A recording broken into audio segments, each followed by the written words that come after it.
A princípio eu tinha muita dificuldade de compreender de como estudar português. Já teve prova de concurso que nem o ponto de corte eu conseguia fazer. Eu fazia em média de 4, 5 questões. Não tinha um êxito adequado com o conteúdo de português. Sempre tive uma grande dificuldade nessa disciplina. Apareceu o concurso, eu fazia. Porém, sempre enfrentava problemas com as questões de português. Era muito complicado estudar. Eu estava na internet, eu estava perdida. Dava solto, né? Pegava uma apostila ali, outra aqui, tinha uma aula ali, outra ali. Conseguia até entender, mas não criava uma conexão para eu conseguir fixar aquilo na cabeça. De 10 questões era 5, 4, 3, muito esforço. Os meus resultados nos concursos não eram bons. Eu fazia 2 questões, 3. Eu consegui acertar 1, 2 questões. A minha maior pontuação na prova de português foram 4 questões. Sempre ia fazer as provas na sorte. Eu fui aquela típica aluna que ia para concurso apenas chutando questões e acertava no máximo 2 questões. Não caía ali o que é substantivo, né? Dava uma situação, uma história e perguntava se aquele papel naquele momento era substantivo. Mas não sabia, sabe? É igual andar numa cidade e não saber as ruas, né? Foi aí que eu iniciei o português do zero com o professor Edson e foi de grande valia para mim. Hoje sou servidora pública no município de Pedro Avelino. Passei em primeiro lugar para o cargo de professor pedagogo, onde fiz 9 questões de 10 em português. Daí pulei para 8, 9 acertos em uma prova na qual teria 10 alternativas. E hoje eu já consigo gabaritar questões. Pulou, cara, era 9, 10, 9, 10, qualquer prova. Podia botar com PEV, com CERN, o que quiser. E ali o curso, ele me orienta, sabe? Hoje de 10 questões eu já faço 8 questões. E sabendo o que eu estou fazendo, analisando alternativa por alternativa. Eu consigo nos simulados fazer 80% das questões. Na prova, eu consegui acertar 7 de 10 questões. E hoje eu tenho melhorado significativamente no português. Disciplina essa que eu achava impossível de aprender. Eu comecei acertando 6 de 10, agora eu já estou numa média acertando 8 de 10 questões. E eu pretendo continuar estudando, continuar focada para tentar chegar a 9 de 10, 10 de 10.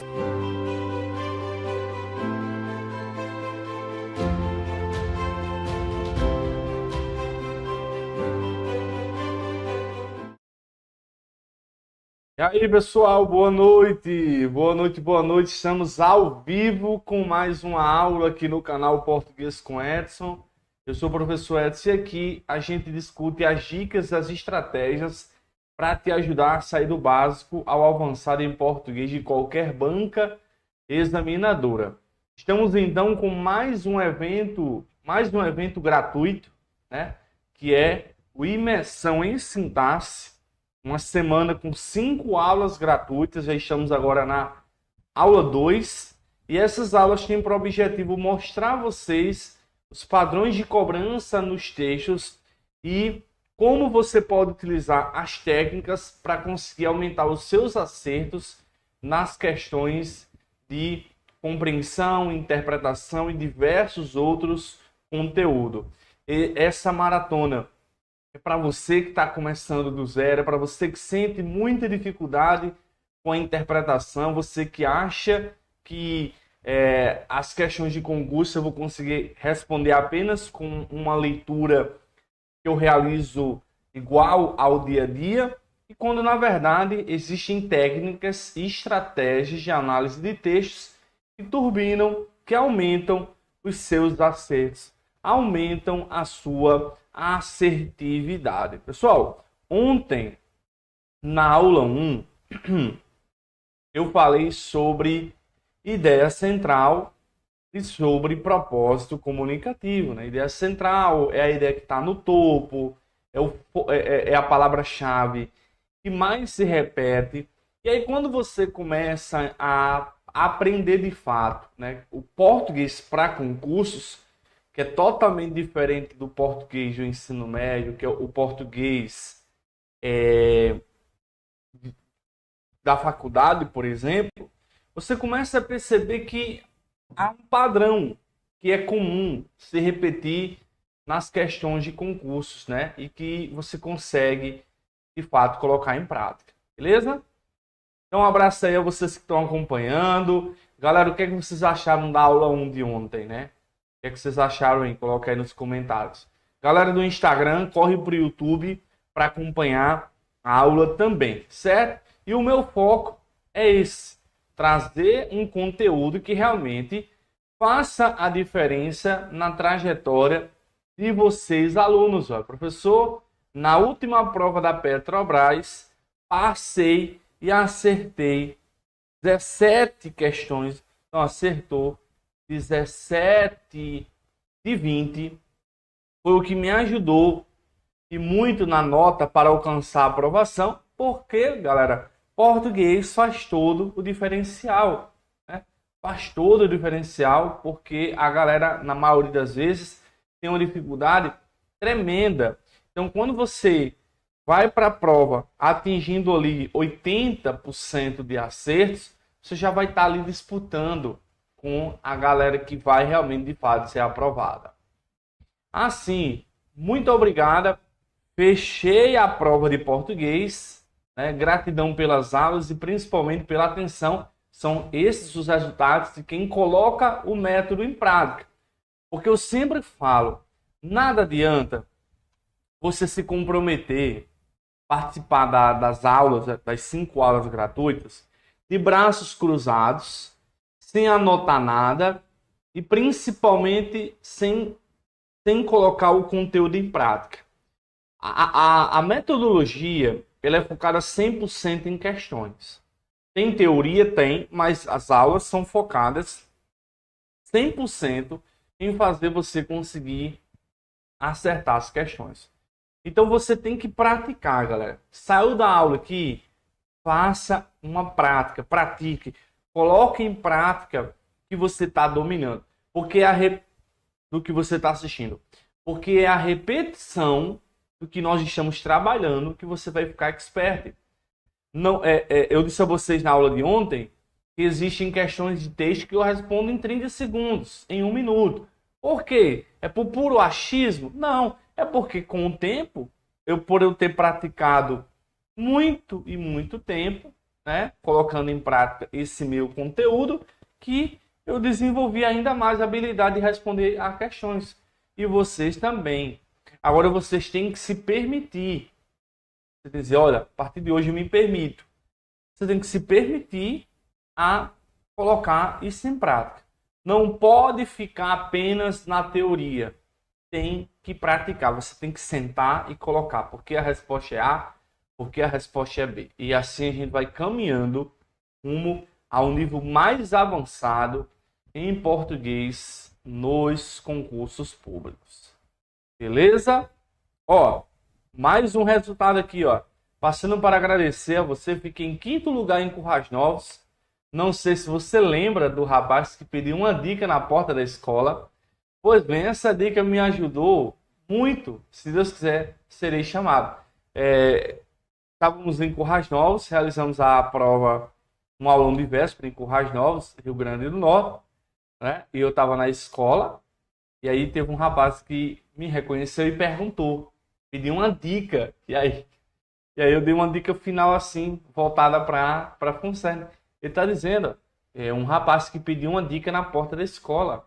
Pois bem, essa dica ajudou muito. Então, tem que se conhecer, né? Tem que conhecer o campo de batalha, qual é a sua banca, né? E aqui é mais um resultado, recentemente nomeado, assinando o termo de posse, né? E quantos de vocês aí sonham com a tão sonhada estabilidade? Um dia, galera, um dia esse sonho vai ser alcançável. Então temos aí a programação da nossa imersão em sintaxe. O material está disponível aí no chat, galera. É só você clicar, ó. Tem o nome material com a setazinha assim, ó. Só você clicar e vai aparecer. Então já passamos pela aula 1. Estamos agora na aula 2. Nessa aula 2 vamos trabalhar compreensão e interpretação textual. Amanhã, aula 3, tipologia. 4, coesão textual. E aula 5, semântica. Esses aí são os 5 principais conteúdos de texto cobrados nas provas de concursos. Não sabe o que estudar? Edson, eu estou totalmente perdido. Eu não sei o que estudar em português, em texto. Estuda esses cinco assuntos, porque você já vai sair na frente. Edson, eu queria estudar figuras de linguagem. Assim, eu prefiro que vocês estudem esses 5. Edson, eu vou estudar variação linguística. Variação linguística é um assunto que não é tão cobrado. Depende muito da banca. Esses que eu coloquei, que eu elenquei aqui, no geral são cobrados em todas as bancas de concurso. Em todas. Bom? Então, galera, vamos começar o nosso conteúdo. Edson, mas a aula de ontem não foi compreensão e interpretação? Foi. A aula de ontem foi compreensão e interpretação. Só que o foco da aula de ontem foi um enunciado, uma forma de cobrança dentro de texto. Uma forma de cobrança dentro de texto. Então, aquele conteúdo de ontem, de ideia central, ele faz parte do tópico compreensão e interpretação. Ele está aí embutido.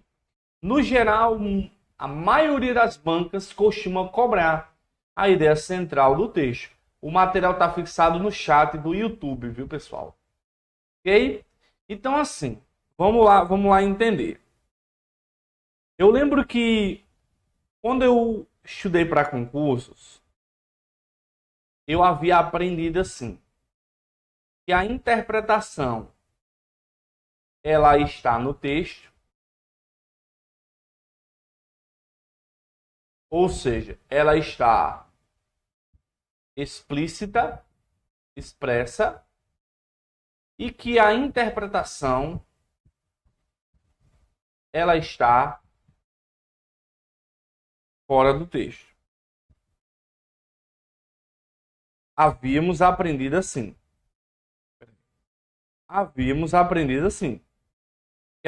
Que a compreensão está no texto e a interpretação está fora do texto. Então a interpretação ela seria uma análise implícita. Beleza? Então teríamos aqui um confronto. Certo? Teríamos aqui um confronto. Pessoal, é o seguinte. No geral, a gente aprende que compreensão está no texto e interpretação está fora. Mas eu posso assim, ser sincero com vocês de que raras as vezes, que uma banca organizadora ele vai colocar em confronto o que é compreensão e o que é interpretação. Deixa eu explicar para vocês. Esse enunciado aqui, ó, de acordo com o texto, ele é um enunciado de compreensão. Então, muita gente explica, outros professores explicam que assim, que vai ter duas alternativas. Uma vai ser o gabarito se a questão for de compreensão e uma vai ser o gabarito se a questão for de interpretação. Vocês já ouviram isso, gente? Sim ou não? Isso aqui, eu vou ser sincero, vou repetir de novo. Isso aqui é muito raro de acontecer. De que tem duas respostas. Uma é para interpretação e uma é para compreensão. Isso é muito raro. Muito raro. Então, o que acaba é que algumas pessoas ficam assim, eu vou olhar um enunciado, eu vou olhar um enunciado para saber se é de compreensão e interpretação, e aí eu vou marcar se está no texto ou se está fora.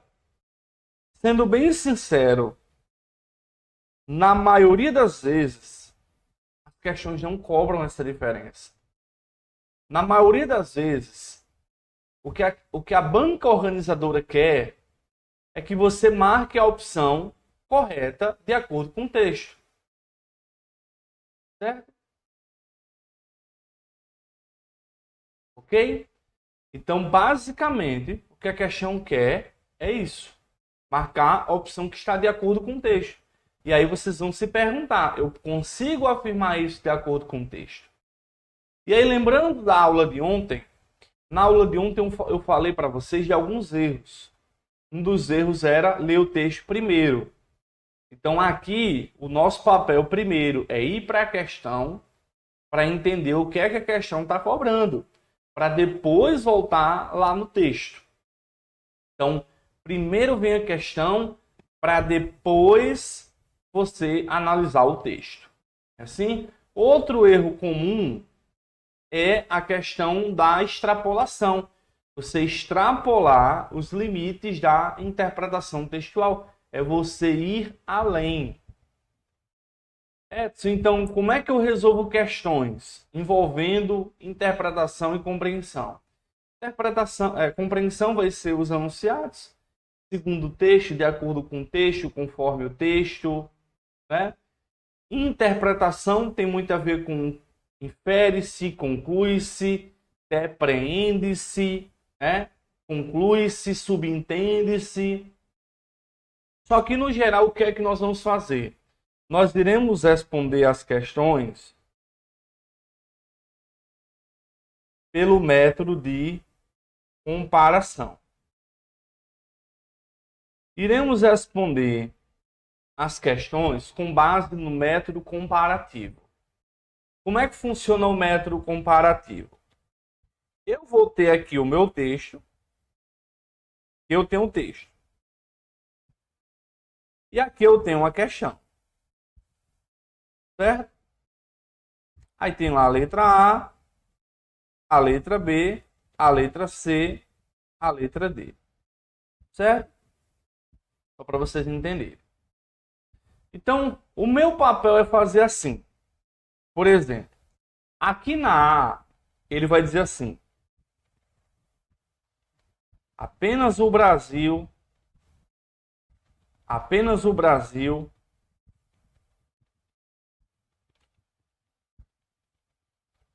mereceu o título.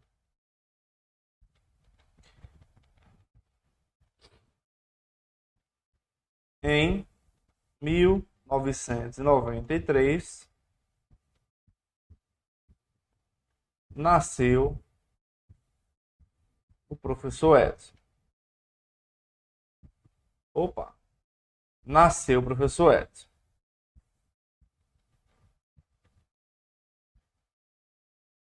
Em Apodi, aumentou a taxa de impostos. E aí ele coloca, segundo o IBGE. Então, o que é que nós iremos fazer? Cada alternativa vai girar em torno de palavra-chave também. Lembra que na aula 1 eu falei da ideia da palavra-chave? Nessas questões de compreensão e interpretação, a palavra-chave também é usada. Por exemplo, a letra A, aí vocês vão se perguntar assim: a letra A fala de quê? A letra A fala de Brasil. Então, o que é que eu vou fazer? Eu não vou precisar ler o texto todo para responder se a A está correta ou não. Então, vamos dizer que ele fala de Brasil aqui, falou de Brasil aqui, falou de Brasil aqui. Então, o processo de resolver é assim. A informação que eu tenho é: apenas o Brasil mereceu o título. Aí você lê o parágrafo onde ele falou de Brasil aqui e onde ele falou de Brasil aqui. Com base nessas duas informações, eu vou comparar. E aí vocês vão se perguntar: eu consigo afirmar que apenas o Brasil mereceu o título? Está correta de acordo com o texto? Lembra que o texto é como se fosse uma Constituição e você é um advogado. Você tem que defender com base no que está escrito, com base no texto, com base no que você pode concluir. Eu digo isso, gente, você analisar onde ele fala de Brasil, Porque às vezes ele pega duas frases e faz uma conclusão, certo? Ele pode fazer isso. Aí aqui, por exemplo, na B, ele está falando de uma data, em 1993. Aí você volta para o texto e olha, onde é que o texto fala de 1993? Você faz o processo comparativo. Quando você faz isso, gente, ó, aqui ele está falando de em Apodi. Aqui está falando de IBGE. Né? Então ele vai trazer passagens que você vai comparar. Quando você faz isso, não precisa fazer a leitura do texto para você responder a questão. Às vezes, gente, por exemplo, aqui ele está dizendo em 1993. Aí você faz uma leitura visual. Eu faço muito isso. Eu não leio o texto todo. Eu vou procurando logo no texto onde é que o texto fala de 93. Certo? Porque se ele não falar do ano, provavelmente vai estar errado. Porque eu não posso,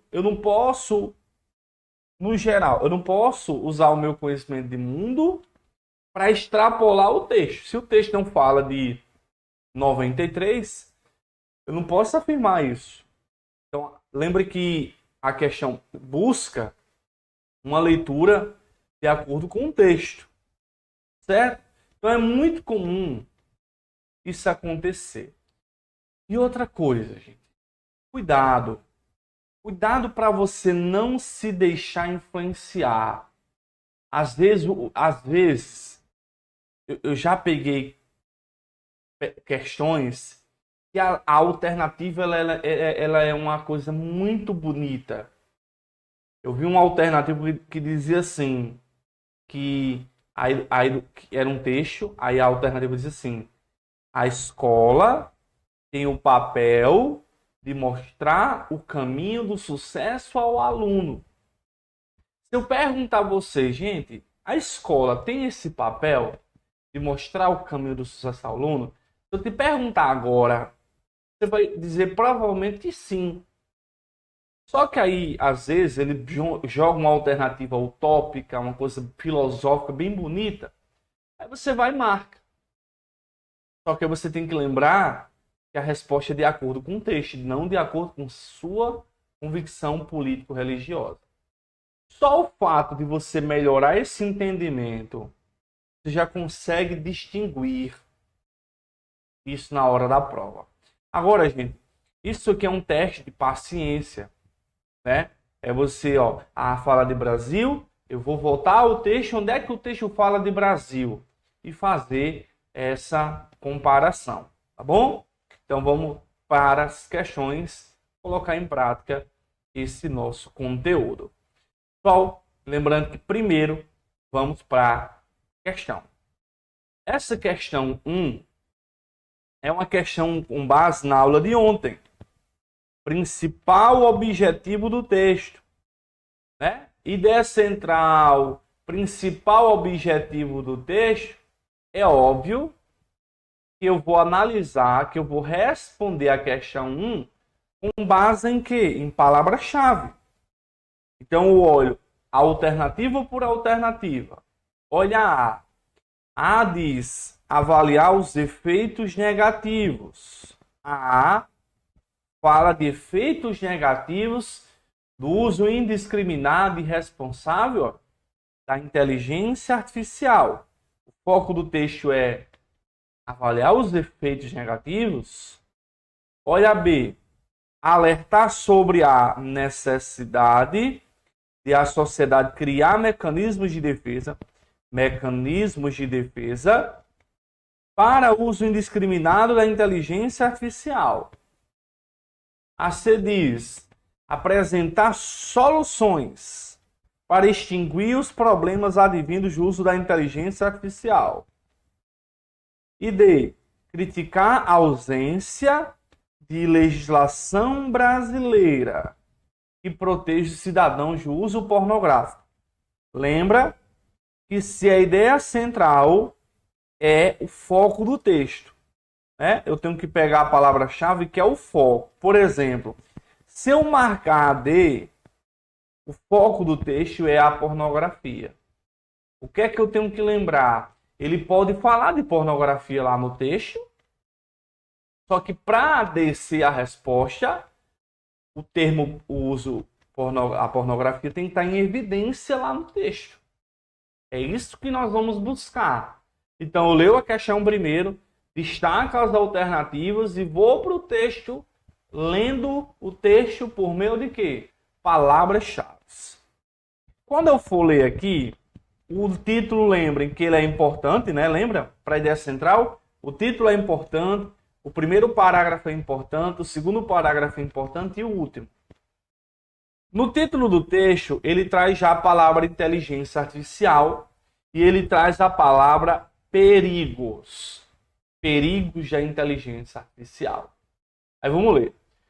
Após pouco mais de um ano de seu lançamento, não dá para negar que a inteligência... Aí, eu costumo, galera, no geral, ir riscando as palavras-chave. Como eu já sei quais são as palavras-chave que estão aqui, eu costumo já ir riscando, fazendo uma leitura bem mais rápida do que essa que eu estou fazendo para vocês. Né? Ele fala inteligência artificial, né? Ó, aos poucos que também tem seu lado sombrio, levando preocupações de todo tipo, inclusive éticas pelo mundo.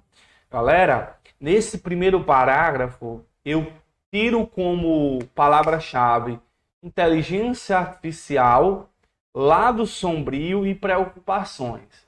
Aí perceba, o título falou de perigos, o primeiro parágrafo falou de lado sombrio e falou de preocupações. Então já sobe um alerta. Vamos continuar. A recém-greve dos roteiristas. Aqui está falando de pós-inteligência artificial.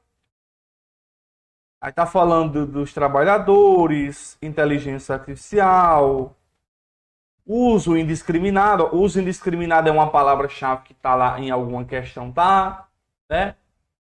Ó. Alertam que a automação desenfreada pode levar a uma produção de conteúdo carente da autenticidade. Então, nesse parágrafo, a gente tem inteligência artificial, uso indiscriminado e alerta. Certo? Continuando. Outros casos recentes mostraram o aprofundamento dos perigos da inteligência artificial. Certo? Aqui, galera, ele está falando de pornografia, né? Ó, veja que ele fala de pornografia apenas nesse parágrafo aqui, certo?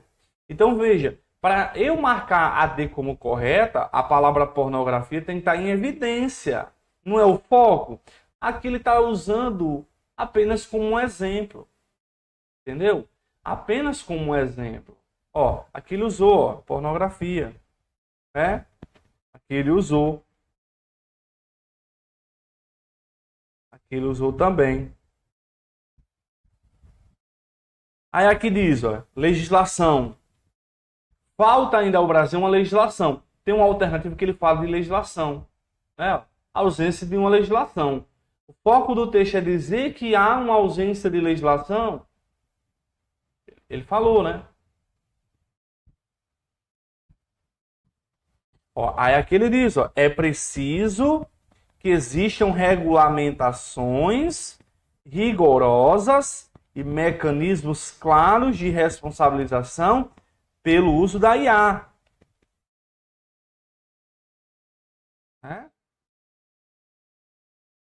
Ó, aí ele diz, ó, a solução não reside em condenar a inteligência artificial, ó, que é o último parágrafo, né? Ó, em condenar a inteligência artificial, que é uma ferramenta, mas estabelecer limites éticos e legais. É preciso compreender que o perigo não está na IA em si, mas na ausência de diretrizes éticas. Como toda nova tecnologia, ela demanda técnicas, direitos e deveres totalmente novos para que seja aplicada. Olha isso aqui, galera. Os alertas recentes já são mais do que suficientes para que esse debate se inicie, tanto nas empresas quanto no Congresso. Quando você olha para a resposta da banca, que foi a letra B, o gabarito, você percebe a palavra-chave necessidade, mecanismos de defesa, uso indiscriminado e inteligência artificial. Edson, mas o texto fala de necessidade, gente? Fala. Porque diversas vezes no texto ele fala do perigo.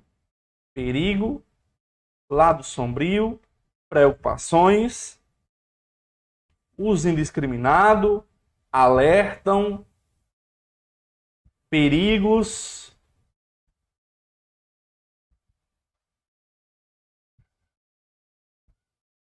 Alertas recentes. Então está em evidência como palavra-chave essa ideia de perigo, né? Então tem a ver o que? Alertar sobre a necessidade de a sociedade criar mecanismos. E você veja que no último parágrafo ele fala exatamente desses mecanismos, né? Estabelecer limites éticos e legais. Né? Então, a resposta da A1 é letra B. Certo?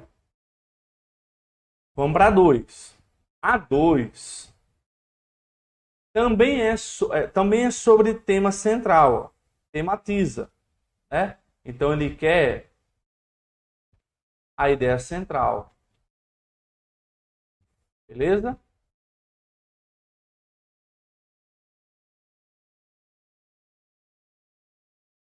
Não, a questão da leitura completa, você pode fazer, né, quando vocês forem responder, quando vocês forem responder novas questões, você pode fazer a leitura completa, certo?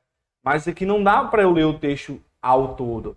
O que eu quero te mostrar, com base nessas aulas, é que uma leitura que você faz marcando palavra-chave, ela é muito mais eficiente do que você só ler o texto. Porque quando você destaca essas palavras-chave que estão em evidência, quando você vai decidir por marcar a resposta, vai ficar mais fácil você realmente conseguir acertar. Certo? Ó, essa aqui, por exemplo, ó, aqui diz, de forma global, o texto tematiza. Vamos lá.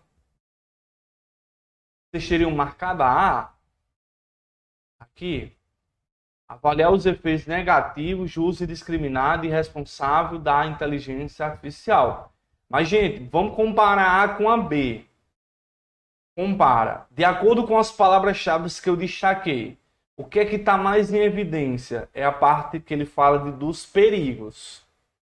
Para a resposta CA, avaliar os efeitos negativos, no contexto geral, deveria ter focado em descrever mais detalhadamente os efeitos negativos. Quando ele diz mecanismos de defesa, você veja que em determinados momentos do texto, ele fala desses mecanismos de defesa. Então a letra B está muito mais, quando eu me refiro a uma análise global, ao todo no texto. Certo? Ó, essa aqui, ó. Vamos lá. Palavra-chave. Aqui diz letramento algoritmo, letramento algoritmo. E aqui fala educação midiática. Aí aqui diz, ó, educação midiática. Na C e na D diz importância da educação midiática.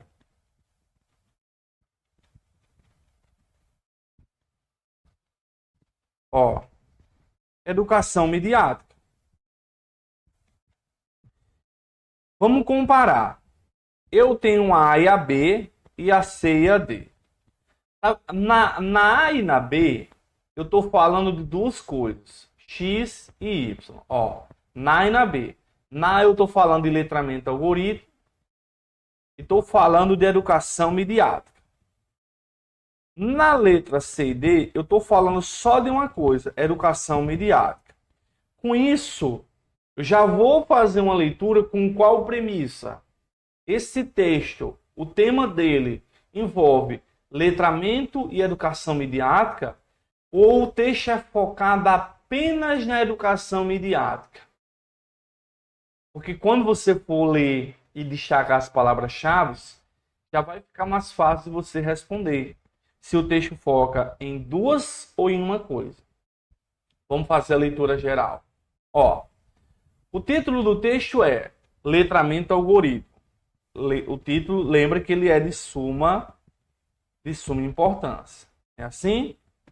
Aí ele diz, né, nesse primeiro parágrafo aqui. Nesse primeiro parágrafo,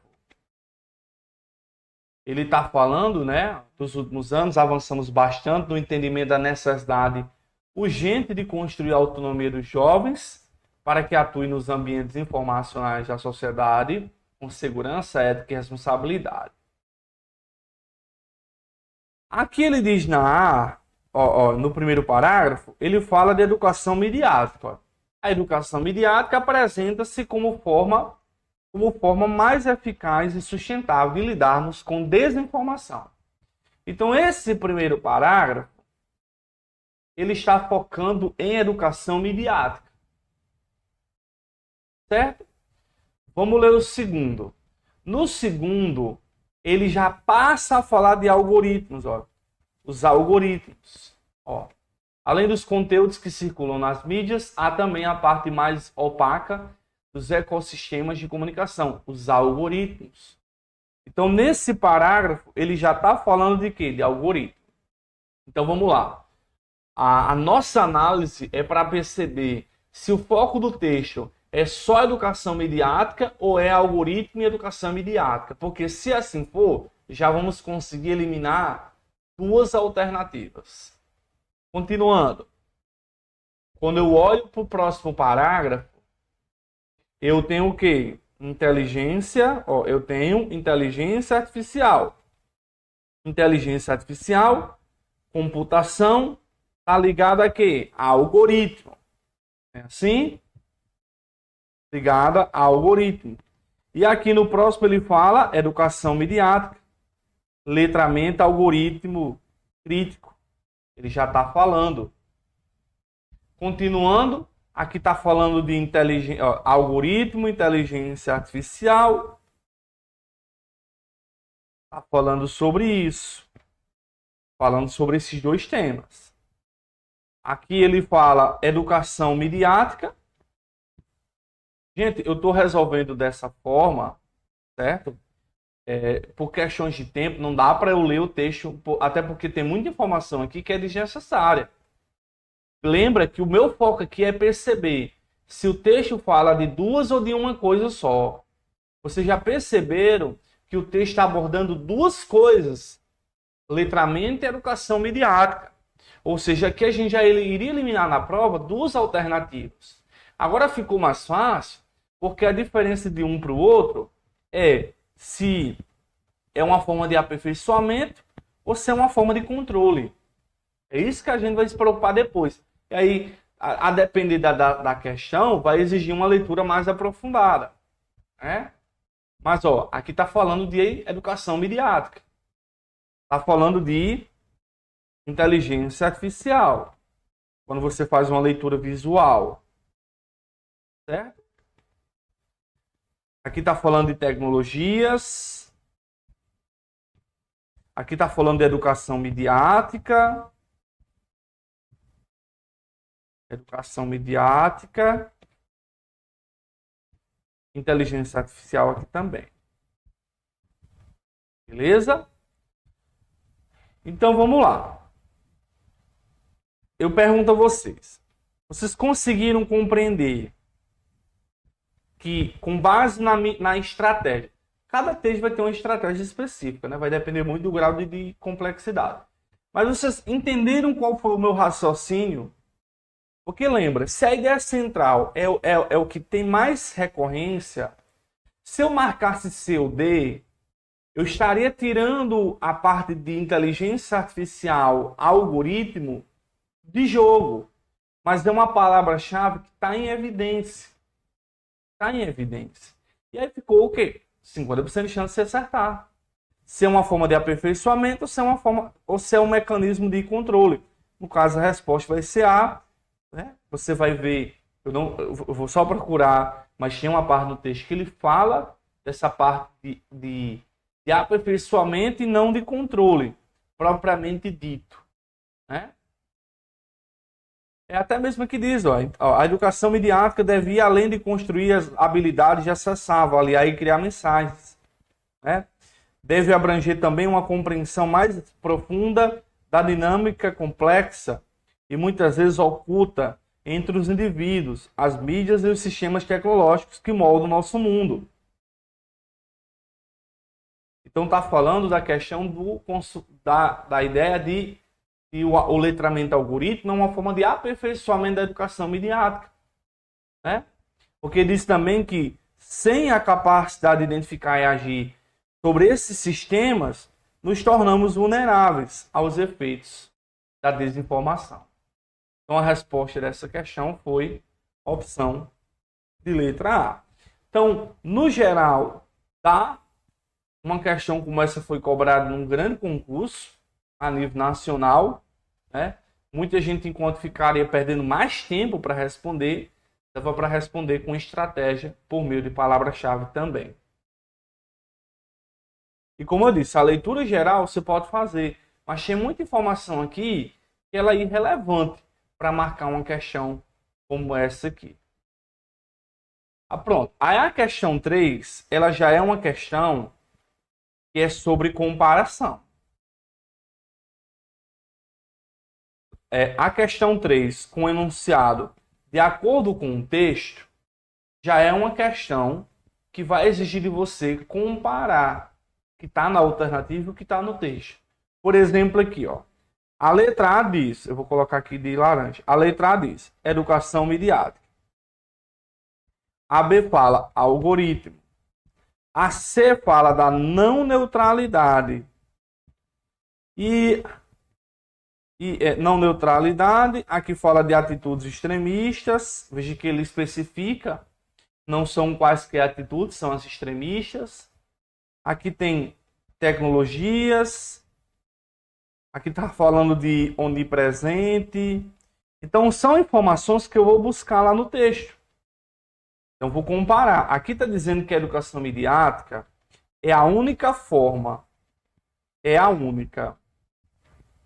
Então, vou focar agora em buscar onde o texto fala de educação midiática para afirmar se ela é a única ou não. É isso que eu vou ter que fazer agora. Então, vamos lá.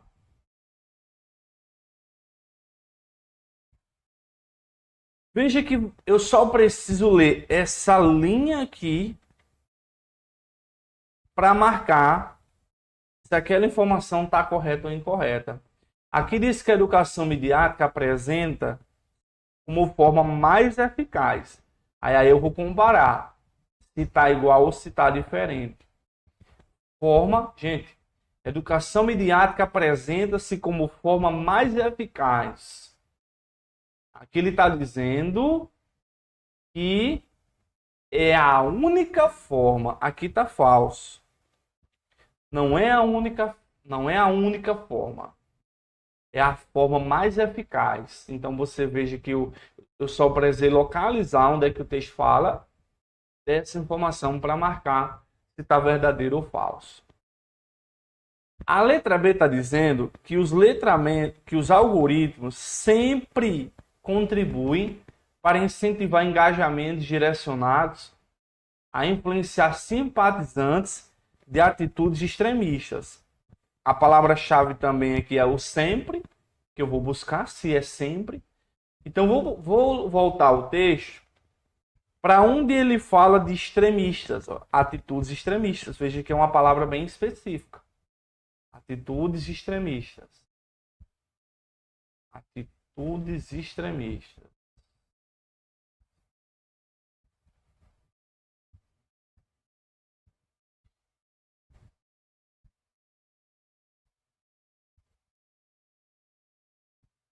Tá aqui.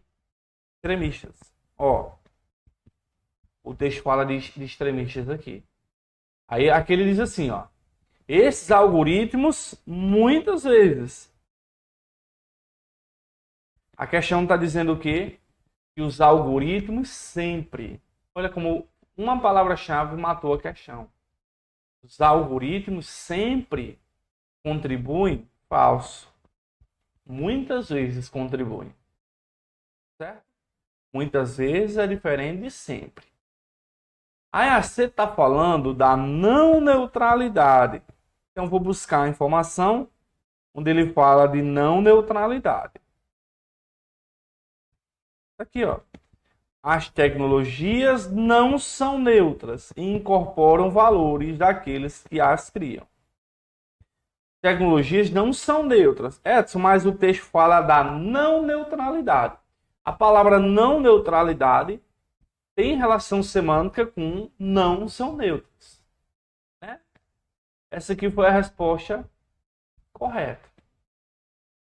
Dizendo que o reconhecimento da não neutralidade das tecnologias é um dos aspectos que contribui para o letramento algorítmico de acordo com aquela informação. Eu só precisei observar onde é que cada palavra-chave está lá no texto e eu vou comparar.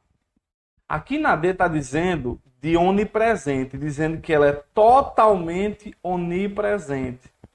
Aí eu vou buscar onde é que o texto fala de onipresente. Onipresente.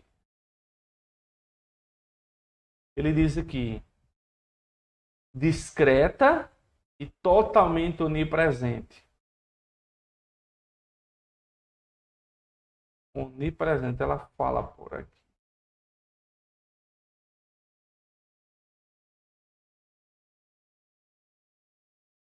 Tem um cantinho que ela fala. Deixa eu colocar o PDF, que aí eu consigo localizar mais fácil. Espera aí. Consigo localizar aqui?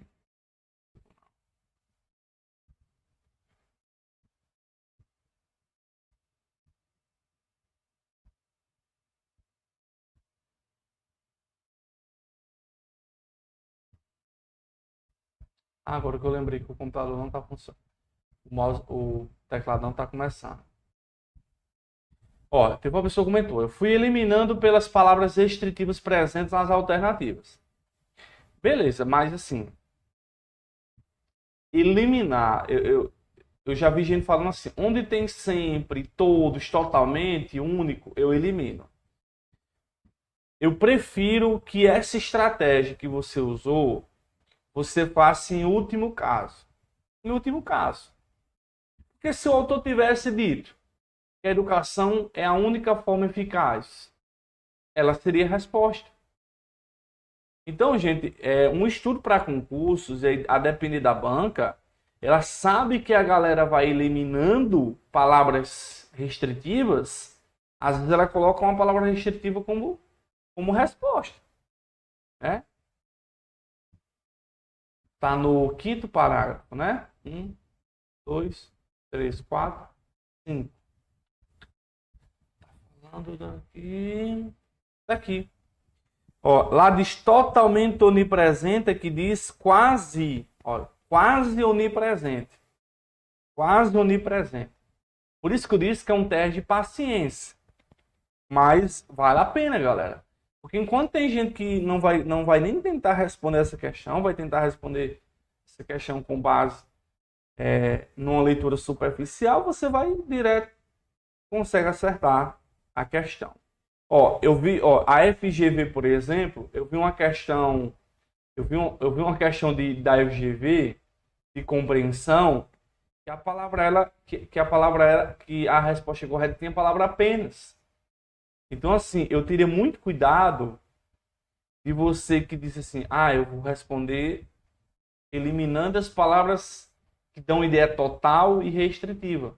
Porque vai que no seu concurso seja diferente. Entendeu? Eu sempre falo assim, nos meus aulões, eu vou explicar uma regra que a pessoa usa quando ela tem bastante tempo assim. Que ela pode usar na prova Mas se for em último caso, que a pessoa esqueceu, que não tem muito tempo para analisar, é claro que existem estratégias de você chutar, de você eliminar. Mas eu sempre digo que você é para fazer isso em último caso. Tá certo? Em último caso. Beleza, gente. Vamos lá. Vamos para questão 4. Questão 4 diz assim: de acordo com o texto, é possível inferir que a autora aborda questões relacionadas a... Aqui é uma questão que ele quer o tema do texto. Certo? Aí ele colocou controle dos pais, religião, casamento, angústia, solidão, violências. E aí diz, ó, financeiras. Vocês vão perceber que por palavra-chave você consegue matar essa questão. Né? Porque, veja, violência. Só que aqui ele está limitando, está dizendo financeiros. Para a resposta, se é o foco do texto tem que ter problemas financeiros como foco. Em evidência. Certo? Em evidência. Vamos lá, então. Texto de Clarice Lispector. Vamos lá. Lembra, eu já vou ler o texto com algumas palavras-chave. Controle dos pais. O foco do texto é controle dos pais, religião, casamento, angústia, solidão ou problemas financeiros. Fica mais fácil. Por quê? Apesar de ser um texto de uma grande autora, Clarice Lispector, trazendo aí uma narrativa, eu consigo também captar as palavras-chave. Por exemplo, ele começa o texto aqui, ó. Um amigo meu médico assegurou-me que desde o berço a criança sente o ambiente. A criança quer nela o ser humano. No berço mesmo já começou. Até aqui tudo bem. Tenho certeza de que no berço a minha primeira vontade foi de pertencer. Galera, olha a palavra-chave. Pertencer. Por motivos que aqui não importam, eu, de algum modo, devia estar sentindo que não pertencia a nada e a ninguém. Então você veja que nesse parágrafo aqui tem palavra-chave, a ideia de pertencer, não pertencia a ninguém, né? De acordo com a alternativa aí da prova. Aí você já vai se animando. Aí diz: se no berço experimentei esta fome humana, ela continua a me acompanhar pela vida fora, como se fosse um destino, a ponto de meu coração se contrair de inveja e desejo quando vejo uma freira. Ela pertence a Deus. Então tem a ver com pertencimento. Ó, novamente ela repete a ideia de pertencimento. Aí continua. Exatamente porque é tão forte em mim a fome de me dar a algo ou a alguém, é que me tornei bastante arisca. Tenho medo de revelar de quanto preciso, de como sou pobre. Sou sim, muito pobre. Só tenho um corpo e uma alma. Quando ele fala só tenho um corpo e uma alma e eu preciso de mais do que isso, tá falando da questão da solidão. E aqui ele diz, ó, com o tempo sobretudo os últimos anos, perdi o jeito de ser, gente. Não sei mais como é. É uma espécie toda de solidão, de não pertencer. Começou a me invadir começou a me invadir. E ele fala, ó, ele vai repetindo essa questão de pertencer, ó, alegria solitária,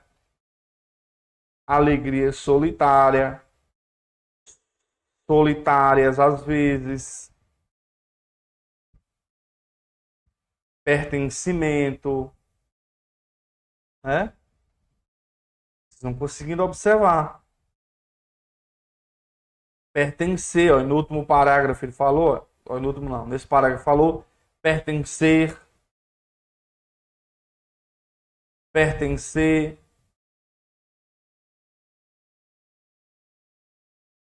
Ó, quase consigo reproduzir em mim a vaga e, no entanto, premente sensação de precisar pertencer novamente.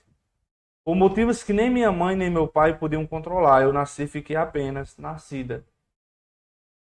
A vida me fez de vez em quando pertencer, como se fosse para me dar à medida do que eu perco não pertencendo. E então eu soube pertencer a viver. Então, galera, percebe que o foco do texto são as palavras angústia, solidão, né? Quando ela fala diversas vezes a questão de pertencer a algo ou alguém. Então a palavra-chave aí é solidão. O foco do texto não é problemas financeiros. Tem nada a ver com casamento, religião, controle dos pais. Tem a ver com entender. Certo? Veja que é um texto mais poético. Muita gente às vezes tem dificuldade na hora de responder, mas com palavra-chave a gente conseguiu chegar lá também. Beleza? Conseguimos chegar lá. Aí temos a 5. 5. Questão famosa aí. Né? Questão muito cobrada.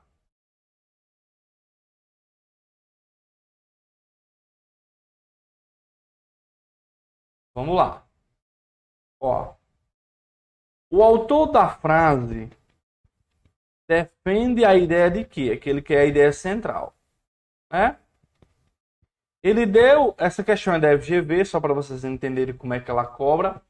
Ele deu uma frase, geralmente essas questões da FGV, eles dão uma frase para você deduzir uma ideia implícita. O que é que está implícito aí? Edson, eu consigo também analisar por palavra-chave? Sim. Porque em questões assim, eu tenho que observar o que está escrito e o que está subentendido. Por exemplo, a primeira premissa é essa aqui. O pior, ó, dicionários são como relógios. O pior é melhor que nenhum. Olha essa primeira informação. O pior é melhor do que nenhum. Aqui está dizendo, ó, que os dicionários são inúteis, são raros, são livros imperfeitos e necessários, são imperfeitos e desnecessários. Os dicionários nunca são úteis. Vamos lá. Com base nessa informação, o pior dicionário é melhor do que nenhum.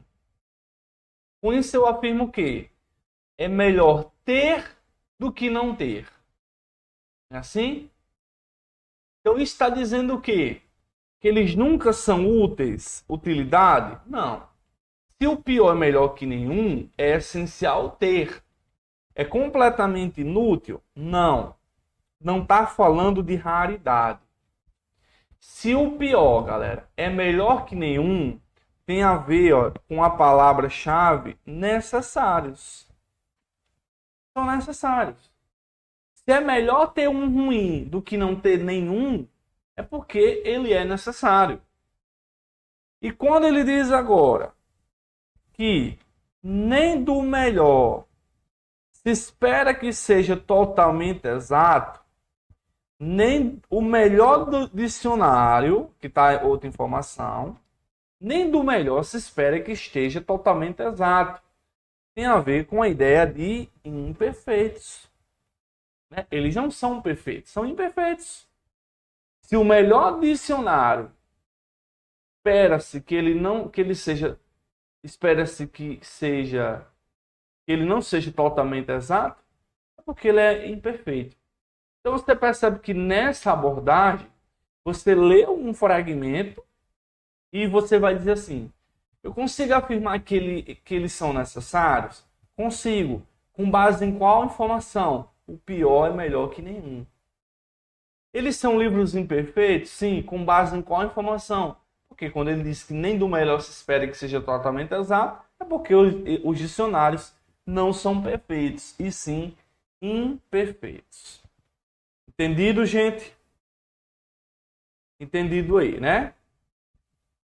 Beleza. Vamos para 6.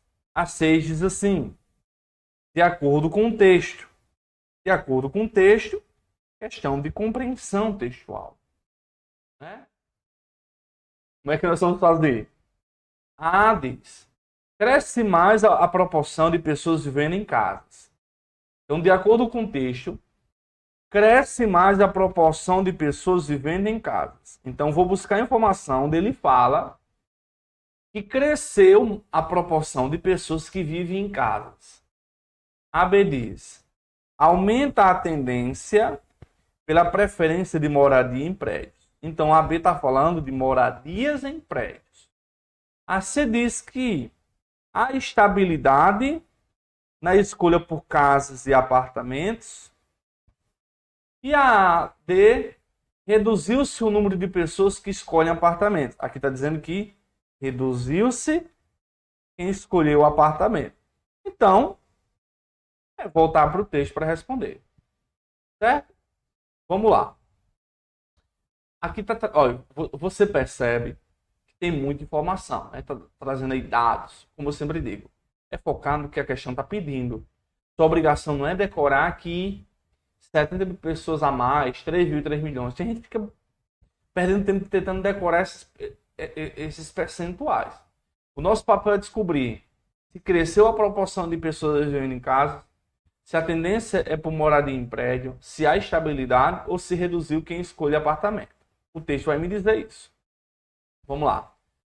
Apenas 3 dos mais de 5 mil municípios brasileiros tem mais pessoas morando em apartamentos do que em casas, de acordo com dados do Censo Demográfico divulgado.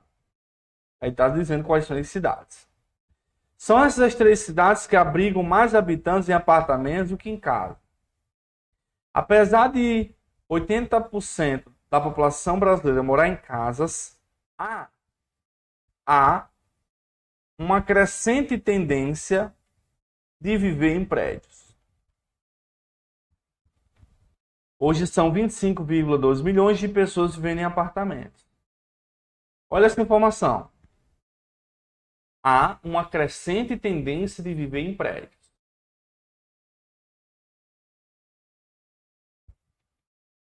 Tendência, morar em prédios. É assim? Em 2022, moradores de apartamentos eram 12,5% do total da população. Um aumento em relação a 2010, 8,5%. Na comparação com o censo de 2000, 7,6%. A proporção quase dobrou.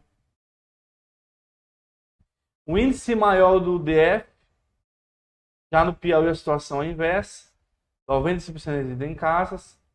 A proporção de paulistanos que moram em apartamentos cresceu. Proporção que moram em apartamentos cresceu. O número de habitantes em moradias verticais no estado de São Paulo passou de 2,6 para 3,3 milhões na comparação. Gente, de acordo com o texto, aumenta a tendência pela preferência de moradias em prédios. O erro da C é que ele diz que há estabilidade. O que é estabilidade? Gente, ele não falou em 2000. Ele não falou isso aqui? Em 2000. Em 2010. 2022. Ele não falou isso aqui? Ele não se manteve estável. Se manteve estável é que nenhum dos dois cresceu. Se manteve estável. E a gente viu que dos anos para cá houve uma tendência de preferência de moradia em prédios. O que isso diz que, quando se diz que há estabilidade na escolha, é porque se manteve equivalente o percentual. E na verdade o percentual para quem quer morar em apartamento cresceu. É isso que a letra C estava falando. Reduziu-se o número de pessoas que escolhem apartamentos? Não. Foi o inverso, aumentou. Cresce quem vive em casas? Não. Diminuiu. Não foi assim? Foi, né, galera? Vamos lá. Vamos para a 7. A 7 fala de ansiedade. Ansiedade, como controlar. Aí ele diz assim, de acordo com o texto, A fala de Brasil. O Brasil já esteve em primeiro lugar entre os países com pessoas mais ansiosas. Ele está dizendo que o Brasil esteve. Aqui na B diz, os sintomas da ansiedade nunca podem ser considerados normais. Aqui está dizendo nunca. Aqui na C diz, não há estratégias eficientes para superar a ansiedade. E a D diz, ansiedade gera apenas consequências psicológicas. É fato, gente, que alternativas que tem só, somente, apenas, todos, sempre, nunca, são fáceis de estarem erradas, né? Porque muitas vezes elas reduzem, elas limitam o significado do texto. Mas se você tem tempo na prova, não elimina de cara não, certo? Vamos lá. A gente vai se preocupar, né? A A está dizendo que o Brasil já esteve em primeiro lugar. A B está dizendo que os sintomas nunca podem ser considerados normais. A D diz que a ansiedade gera apenas consequências psicológicas. É assim? Vamos ler. A ansiedade pode desencadear... Sim, gente, aí, se eu estiver lendo e eu lembrar que isso é dito em alguma alternativa, eu já posso parar a leitura e comparar, viu? Precisa eu ler todinho, não. Onde eu for lendo, essa aqui está na letra D, eu já comparo e elimino. A ansiedade pode desencadear uma série de problemas no corpo e na mente. Aqui a gente já para e elimina uma alternativa. Quando ele diz que a ansiedade pode desencadear uma série de problemas no corpo e na mente, eu já consigo eliminar quando ele fala que gera apenas consequências psicológicas. Apenas na mente, né? Psicologia na mente. Então, veja que implicitamente eu consigo jogar isso aí, ó, no corpo e na mente.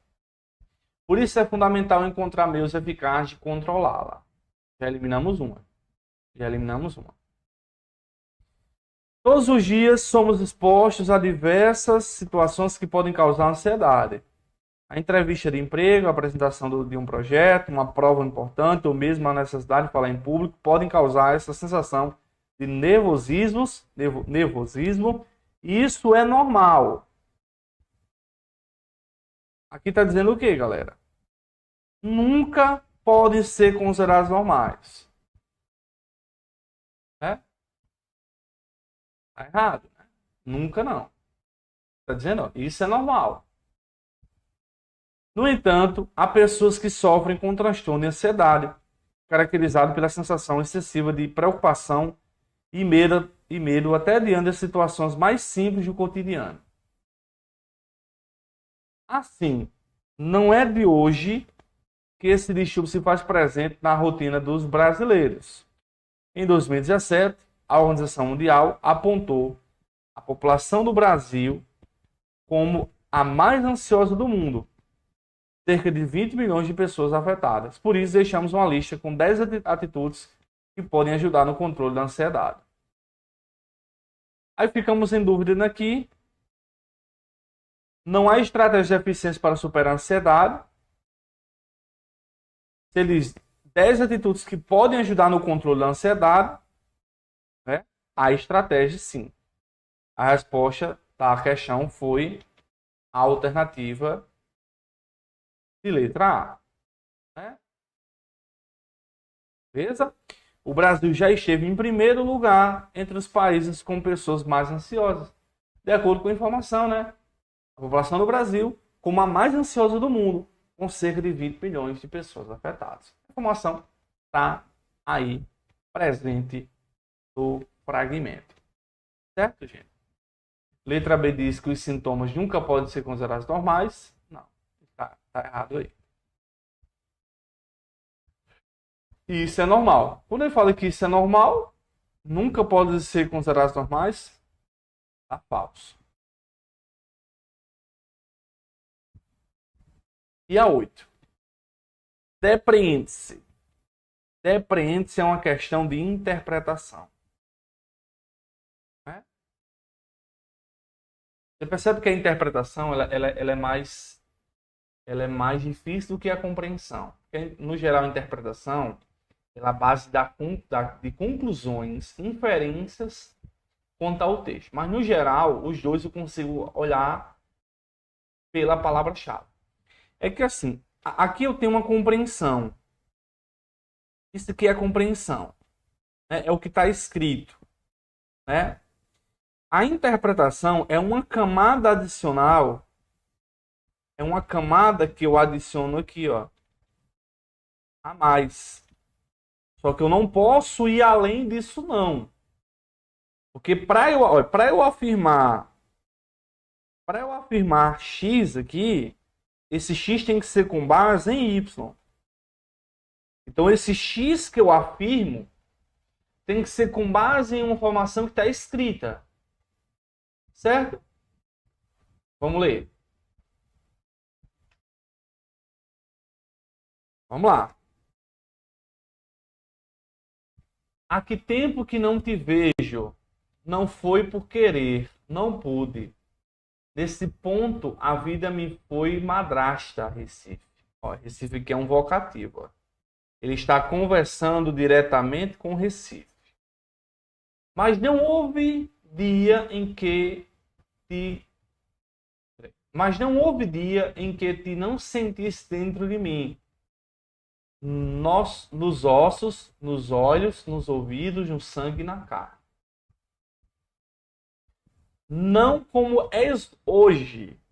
Ele está falando de Recife. Recife, eu não lembro de você como és hoje, mas como eras na minha infância. Quando as crianças brincavam no meio da rua, não havia automóveis. E os adultos conversavam de cadeira nas calçadas.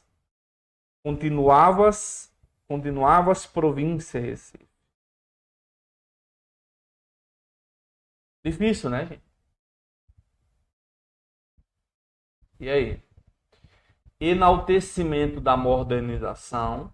Vocês marcarem o quê, galera? Tô vendo que muita gente marcar. Frustração com o passado. Exaltação do presente. Gente, ele está exaltando o presente ou o passado? Ele está exaltando o passado. Né? Porque quando ele diz aqui, ó, não há um dia que eu não sentisse dentro de mim. Não como és hoje. Hoje é o presente. Mas como eras na minha infância. Isso aqui é o passado. A frustração com o passado, ele é frustrado com o passado? Não. Parece que você está trazendo algo de bom no passado. Crítica ao provincianismo. Galera, a resposta é B. Desencanto com o progresso. Como assim? Perceba. Ele está no futuro. Só que ele está remetendo, falando do passado. Ele está dizendo que no passado, né, ele lembra todos os dias da infância dele, né, quando ele fala, quando as crianças brincavam no meio das ruas, não havia automóveis. Com a chegada do automóvel, chegou a questão do progresso. Né? Quando ele fala que os adultos conversavam de cadeira nas calçadas, enaltecimento da modernização, não. Ele está enaltecendo a passado dele, né? Certo? A crítica à província, não. A resposta dá 8. A alternativa de letra D.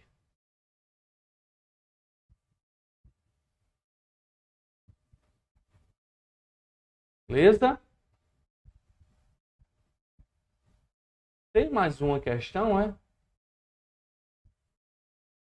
Só ver uma coisa aqui, galera. O material que vocês receberam tem quantas questões? 8 ou 9? Tem 9, né? Ó. Tem mais uma questão, né, gente? Agora, infelizmente, eu não coloquei aqui no slide. Ah, coloquei. Ó, tem a questão 9 aí. É uma questão de brinde aí para vocês. Né? É uma questão a mais aí. Preste atenção nessa questão. Ele diz assim: depreende-se da leitura desse texto o quê? Ó. Vamos lá. Olha o que diz a 9. A proposta do novo Pacto Federativo se refere à criação de uma nova Porto Alegre. Está dizendo que o novo Pacto Federativo se refere à criação de uma nova Porto Alegre. A B diz: somente o Brasil sofre com as consequências dos problemas causados pelo processo de urbanização. Somente o Brasil. Aqui está uma palavra restritiva. A C diz: a falta de uma legislação urbanística é responsável pelo déficit habitacional brasileiro. Ele diz que a falta de uma legislação urbanística é responsável pelo déficit habitacional. A falta de uma legislação urbanística é responsável pelo déficit. E a D diz: a ausência de uma ação política do governo é responsável pelo agravamento dos danos urbano-ambientais. Vamos ler o texto. Ó, desafios do crescimento urbano no Brasil. A gente já vê mais ou menos as opções, né? Ó. Pacto Federativo, somente o Brasil. Basicamente a gente vai ficar em dúvida entre C e D, né? Vamos lá. Ó. No momento em que se discute novo Pacto Federativo para o país, é importante avaliar os desafios inerentes ao desenvolvimento dos municípios, a começar pela informação de que, a cada semana, 1,4 milhão de pessoas em todo o mundo migram para o meio urbano. Isso significa dizer que, a cada 7 dias, a civilização global precisa prover alimentação, moradia, transportes, serviço de saúde e educação para uma nova Porto Alegre. Aqui ele está falando de uma nova Porto Alegre. Esse nova Porto Alegre, galera, tem nada a ver com criação de uma nova Porto Alegre. Né? Tem nada a ver com a criação. Vai ser criada uma nova Porto Alegre. Nova Porto Alegre está no sentido de que ela está em mudança.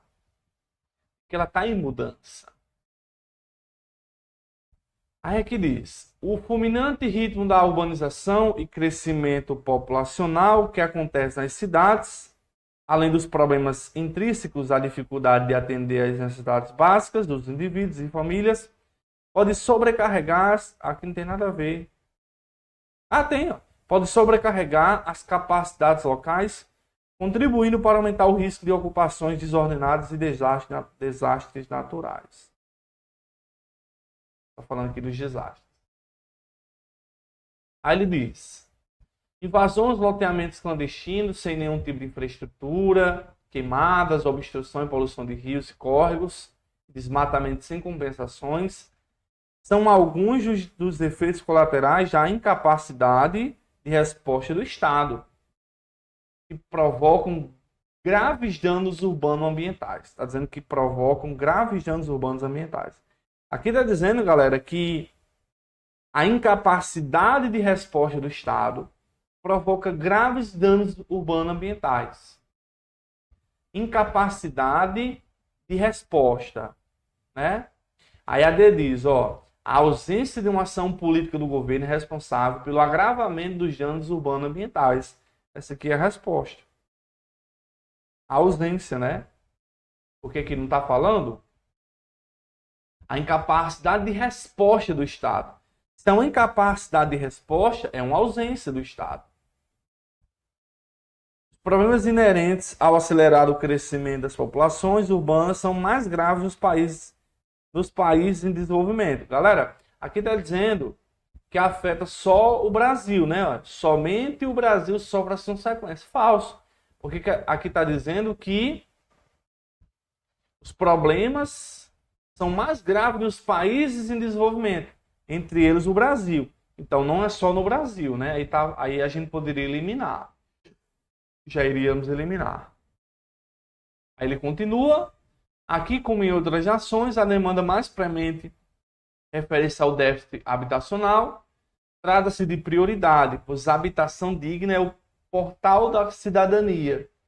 Sua ausência agrava, mais uma vez aqui, sua ausência agrava a exclusão, gera ocupação irregular do solo e provoca graves consequências ambientais. Então veja que essas duas informações aqui, elas corroboram, elas contribuem para eu marcar D como resposta. Você diz, a falta de uma legislação é responsável pelo déficit habitacional brasileiro. Aqui está falando de déficit habitacional brasileiro. Aqui, Aqui diz que o déficit habitacional brasileiro tem múltiplas causas. Falta de planejamento, restrições ambientais, dependência de verbas, crédito, legislações urbanísticas, elitistas, né? Aqui está dizendo que é responsável. Não, ela não é responsável sozinha, né? São outros fatores também. Beleza? Beleza, né, gente? Então a resposta da 9 é a letra D. Tranquilo, gente. Então essa foi nossa aula, certo? Espero que vocês tenham gostado. Só para lembrar vocês da nossa programação, né?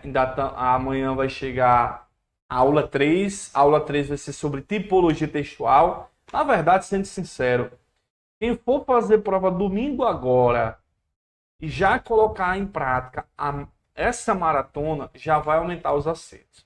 Eu tenho certeza que quem for fazer prova domingo agora e colocar isso em prática, porque a gente vai estudar basicamente os principais conteúdos de texto.